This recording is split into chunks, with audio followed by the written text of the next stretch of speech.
बिस्मिल्लाहिर्रहमानिर्रहीम। Dear CSS PMS aspirants, अस्सलाम वालेकुम। आज का ये lecture general science and ability का लेक्चर नंबर 3B है और इस लेक्चर के अंदर हम GSA की फिज़िकल साइंसेज की सेक्शन के टॉपिक प्रोसेस ऑफ नेचर पे बात करेंगे, जिसके मल्टीपल टॉपिक्स जैसे कि global temperature, atmospheric pressure, global circulation, precipitation और ह्यूमिडिटी पे बात की जाएगी। इससे पहले प्रोसेस ऑफ नेचर के जो बाकी टॉपिक्स हैं जैसा कि solar and lunar eclipses, rotation and revolution, इस पे मैं एक वीडियो रिकॉर्ड कर चुका हूँ जिसका टाइटल है लेक्चर 3A, तो आप वो प्लेलिस्ट में जाके देख सकते हैं।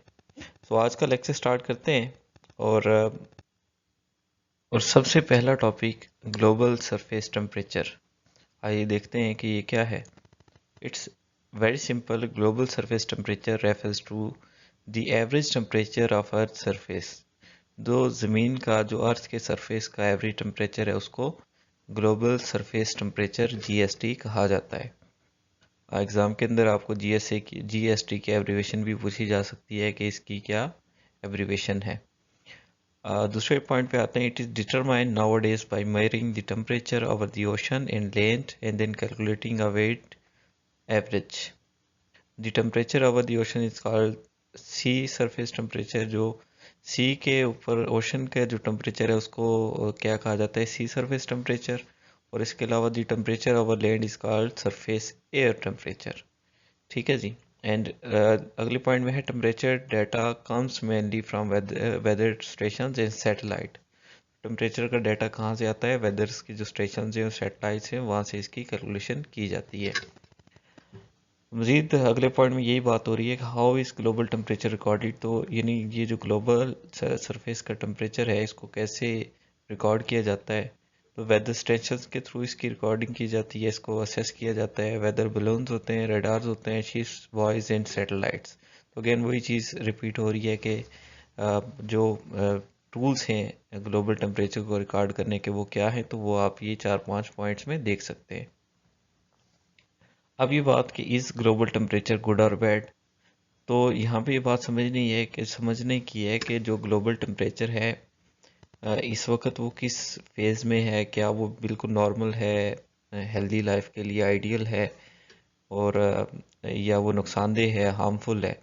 तो मेनली हम चूँकि आप CSS के एस्पायरेंट है तो आपकी ये चीज़ पता होनी चाहिए कि ग्लोबल वार्मिंग का कंसेप्ट क्या है और इसके इम्पैक्ट्स क्या है ह्यूमन हेल्थ के अंदर।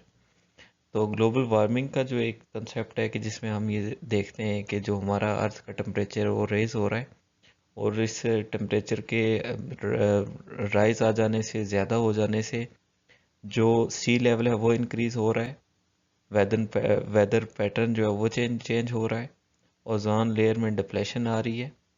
और इस सब के पीछे एक ऑब्वियसली एक दूसरा टॉपिक है कि इंडस्ट्रियलाइजेशन हुई है और उसके बाद ये सारी चीज़ें इमर्ज हुई हैं। जब ओजोन लेयर डैमेज होना शुरू हुई है, CO2 का अखराज ज़्यादा हो गया है। ये एक फर्दर एक डिफरेंट टॉपिक है, उस पर मैं नहीं जाना चाहता। लेकिन ग्लोबल वार्मिंग एक ऐसा यहाँ पे पॉइंट है कि अगर ये चीज़ समझनी हो कि ग्लोबल टेम्परेचर इस वक्त किस पोजीशन में है, तो ग्लोबल वार्मिंग की टर्म से हम ये समझ सकते हैं कि हमारे ग्लोब का, हमारी अर्थ का, हमारी ज़मीन का क्लाइमेट जो है वो इस वक्त आइडियल नहीं है, बल्कि इस हार्मफुल डायरेक्शन में जा चुका है कि आज के जो फ्लड्स हैं, जो रेन का पैटर्न है वो टोटली डिस्टर्ब हो चुका है। तो it is not in ideal state. So ये यही चीज़ें आगे भी डिस्कस हो रही हैं कि ग्लोबल वार्मिंग की वजह से सी लेवल इंक्रीज हो रहा है, लॉस ऑफ कोस्टल लैंड हो रहा है और बारिशों का जो है पैटर्न वो चेंज हो चुका है, और ड्राउट्स और फ्लड्स का में इजाफा हो चुका है, और बायोडाइवर्सिटी में जो है वो थ्रेट्स हैं। To calculate global temperature, researchers average the reading of each grid point weighted by the area associated with that grid point।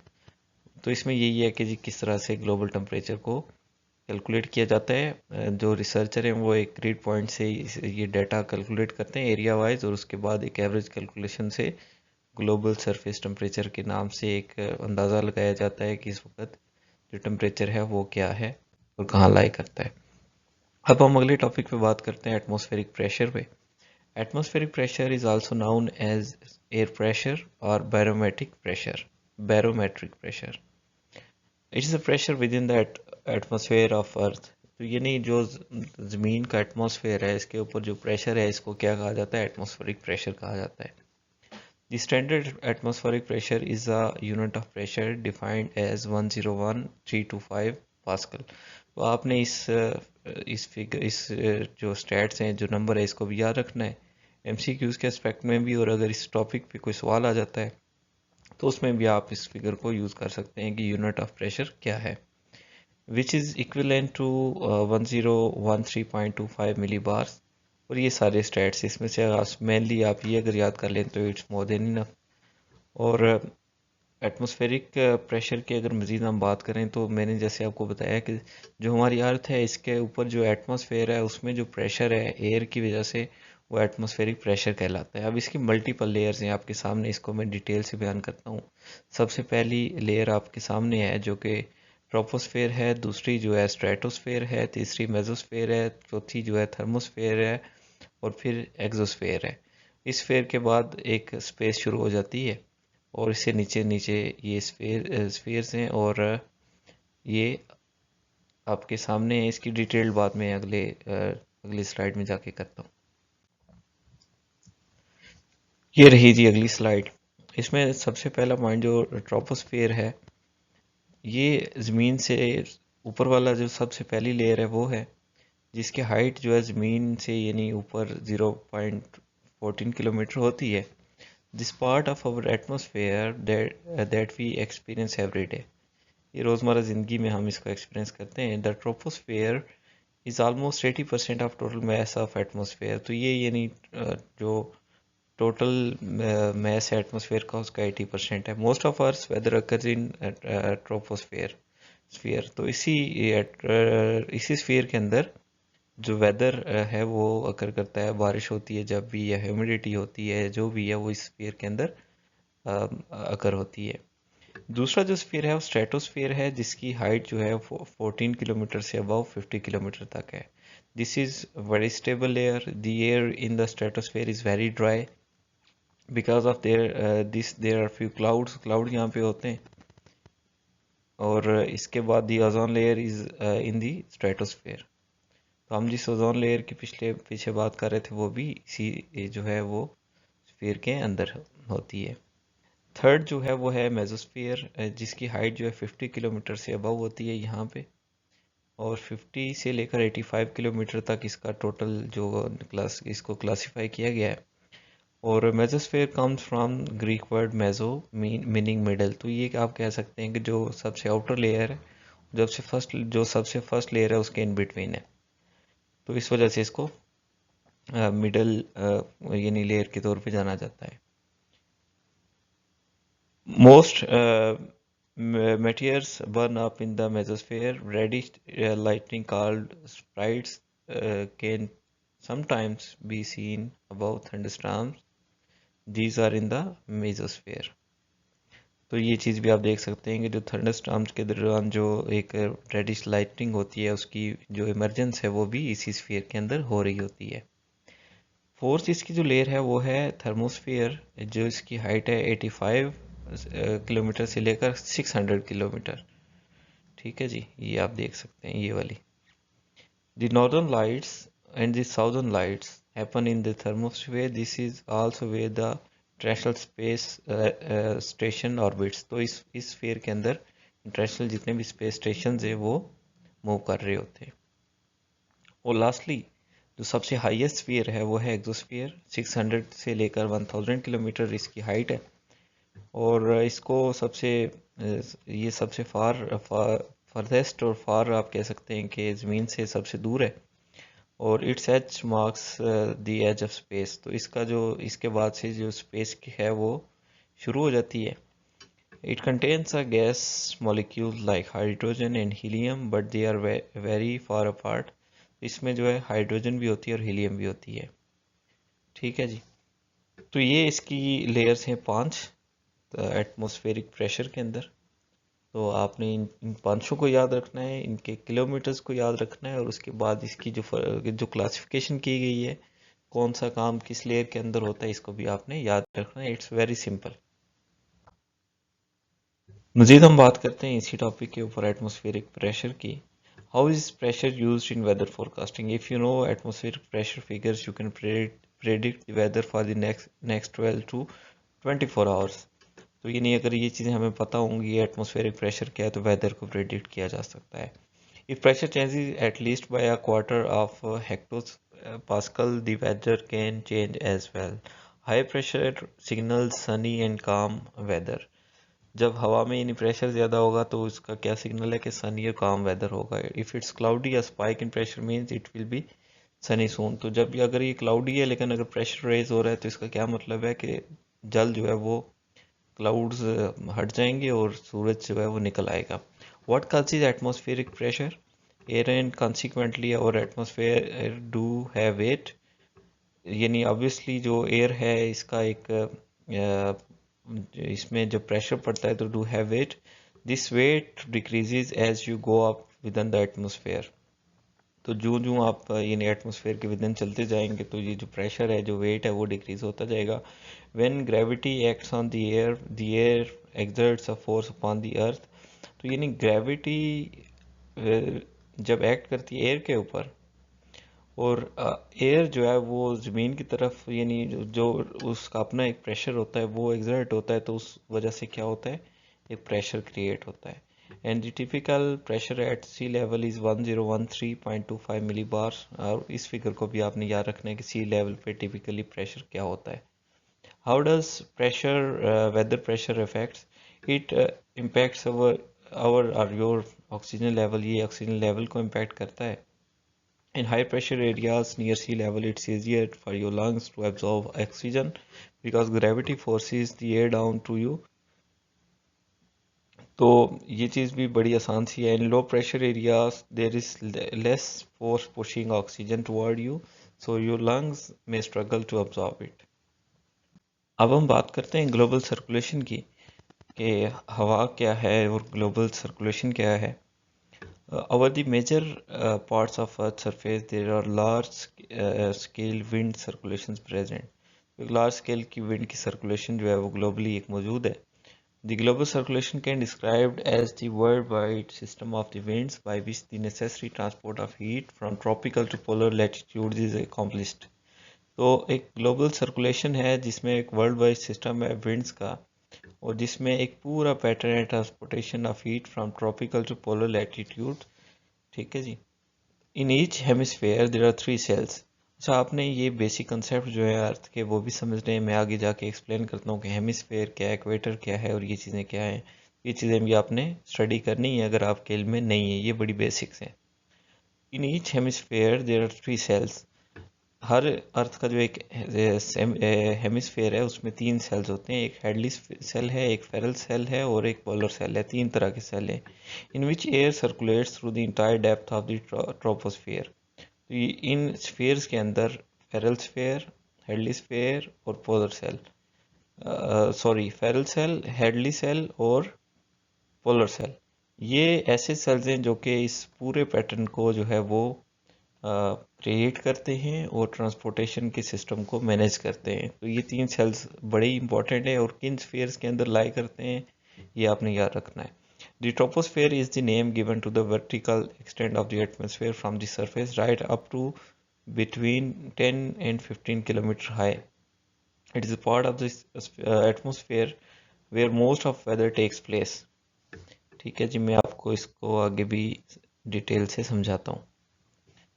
अच्छा, सबसे पहली बात कि what is the Hadley cell?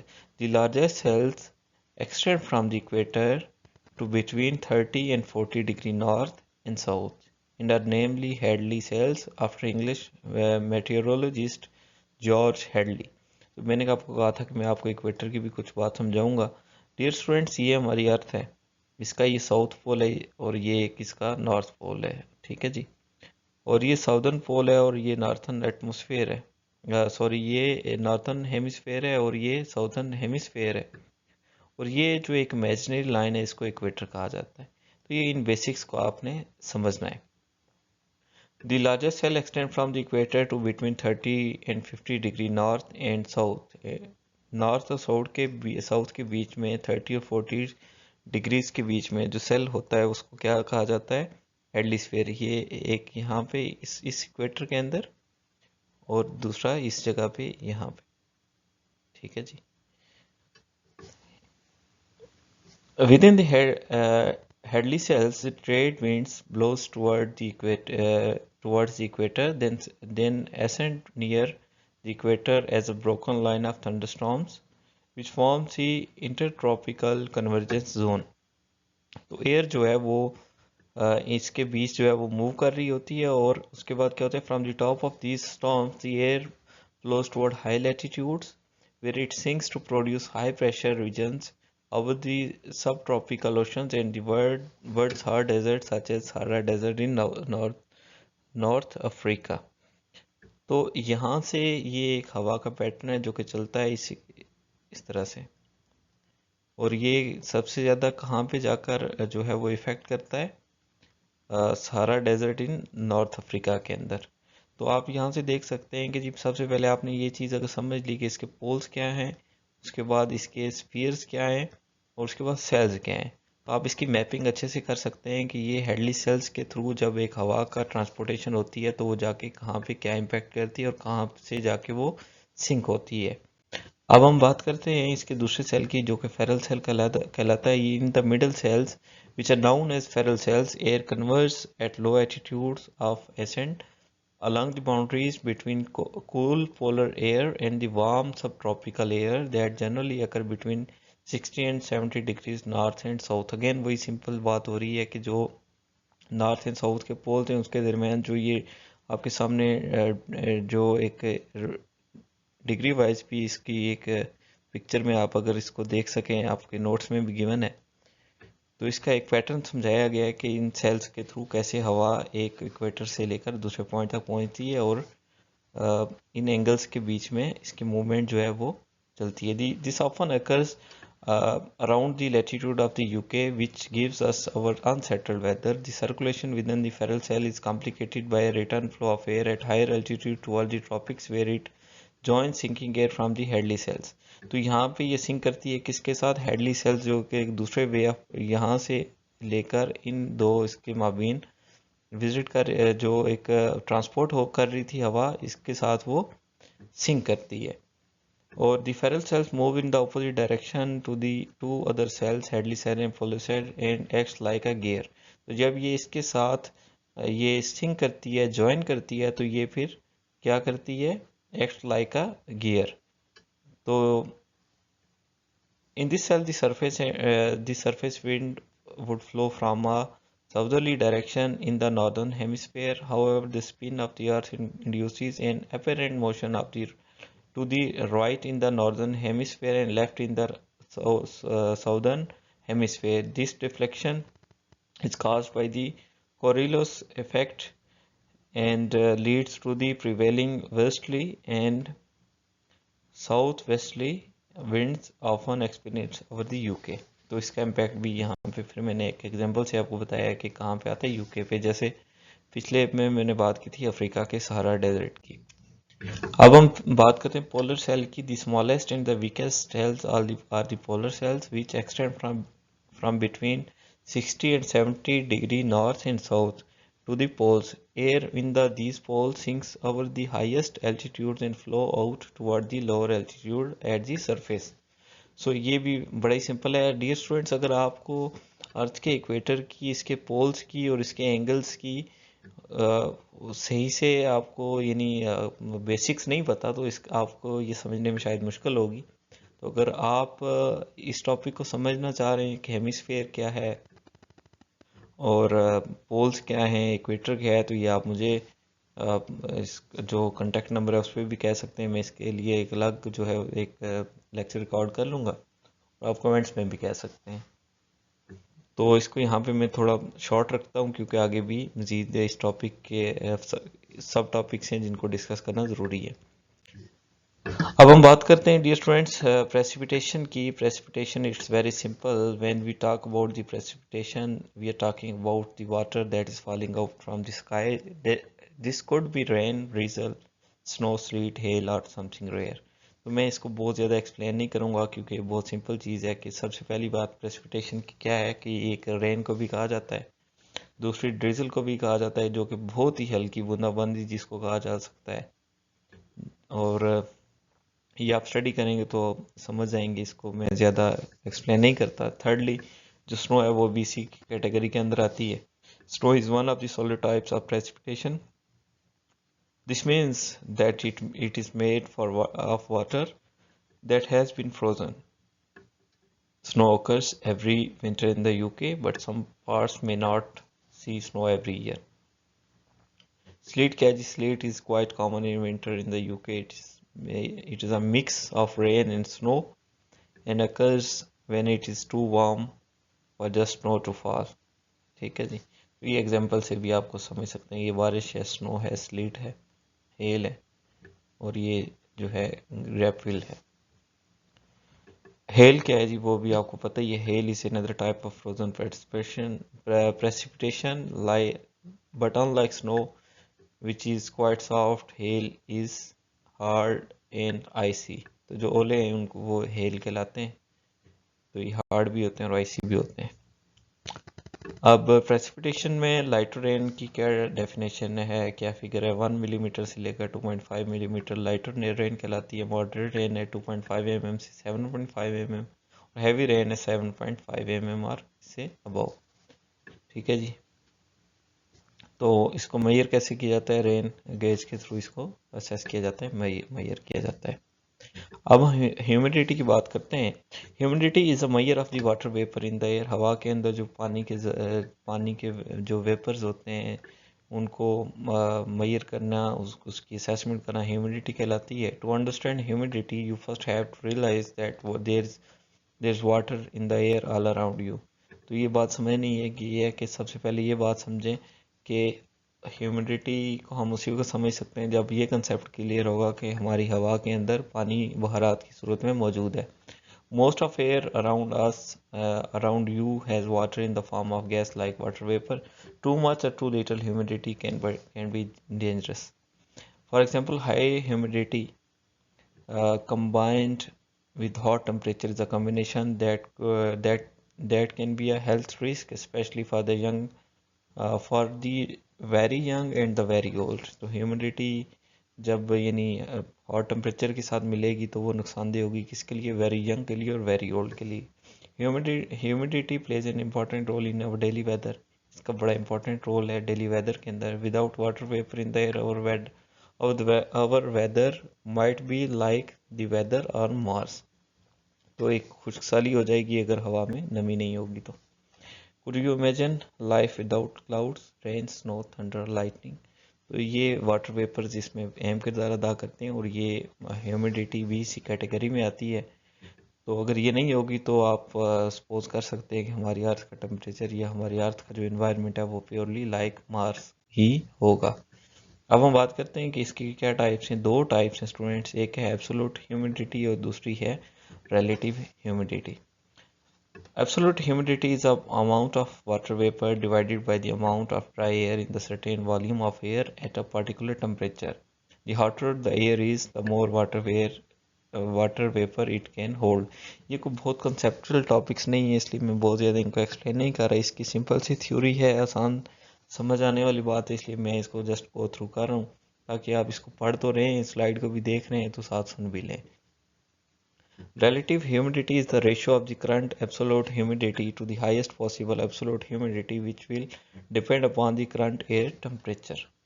तो ये करंट जो एयर टेम्परेचर है इसको भी इसके ऊपर भी डिपेंड करती है। Relative humidity is a term weather forecast often most forecasters use most often। तो इसको बहुत ज़्यादा जो है वो forecasters यूज़ करते हैं। A relative humidity of 100% means that the air cannot hold any more water vapor। जब ये कहा जाए कि relative humidity वो है 100%, तो इसका ये मतलब है कि वाटर वेपर्स हवा में नहीं है। It is totally saturated, totally saturation हो चुकी है। When this occurs it can rain। तो जब ये ख़त्म होगा तो उसके बाद क्या है जी कि रेन होगी। In fact the relative humidity must be 100% where clouds are forming for it to rain. However, at the ground level where the rain lands, relative humidity can be less than 100%. सो ये भी एक theoretical सी बात है जो कि आप पढ़ें तो समझ आने वाली है. So how does humidity affect us on a hot day? Humans are sensitive to changes in humidity because our skins uses the air around us to get rid of moisture in the form of sweat. ठीक है जी. If the relative humidity is very high, the air is already saturated with water vapors and our sweat would not evaporate. When this happens, we feel hotter than the actual temperature. Likewise, very low humidity can make us feel cooler than the actual temperature. ठीक है जी. This happens because the dry air helps sweat evaporate more quickly than as usual.